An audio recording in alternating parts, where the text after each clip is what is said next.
రాజకీయ పార్టీలు ఇచ్చే హామీలు తక్షణం అమలు చేస్తారనుకోవడం అంత అమాయకత్వం లేదు. ఒక జగన్మోహన్ రెడ్డి మాత్రం నవరత్నాలు మొదటి ఏడాది నుంచినే అమల్లోకి పెట్టుకొచ్చాడు.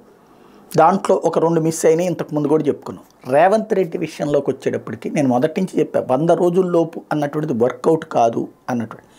రుణమాఫీ 100 రోజుల్లో చేస్తామన్న వాటిట్లో ఒకటిగా ఉంది కదా రైతు రుణమాఫీ. ఇప్పుడు తాజా లెక్కల్లో బడ్జెట్లో చూస్తే 19,000 కోట్లేమో వ్యవసాయానికి కేటాయించారు. ఇందులో 3-4 వేల కోట్లు జీతాలకు పోతాయి.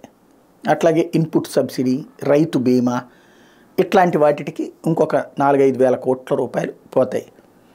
అట్లాగే రైతులకు సంబంధించి ఇప్పుడు ఆ రైతు బంధు ఇవ్వాలి కదా, దానికి మిగతాది పోతాయి. ఇంకా రైతు బంధు పెంచడం ఒకటి, రైతు రుణమాఫీ మెయిన్.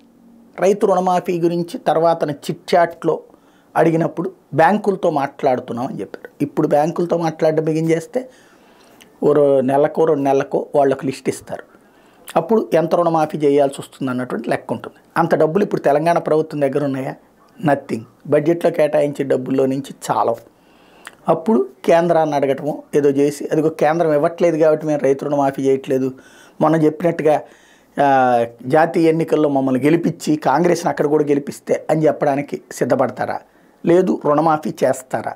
రుణమాఫీ చేయకపోతే రేపటి ఎన్నికల్లో అదే ప్రధానం. ఇప్పటికీ 2 నెలలు అయిపోయింది ప్రభుత్వం వచ్చేసి. ఇప్పుడు కనబడుతున్నటువంటిది ఏంటంటే, ఒక్క బస్సుల్లో ఫ్రీది ఒకటి ఇచ్చారు, రెండోది వచ్చేటప్పటికి ఏదేదో కరెంటుది 200 యూనిట్ల ఫ్రీకి సంబంధించి మాత్రం ఈ బడ్జెట్లో పెట్టినట్టున్నారు. అది వర్కౌట్ అయ్యేటట్టుంది.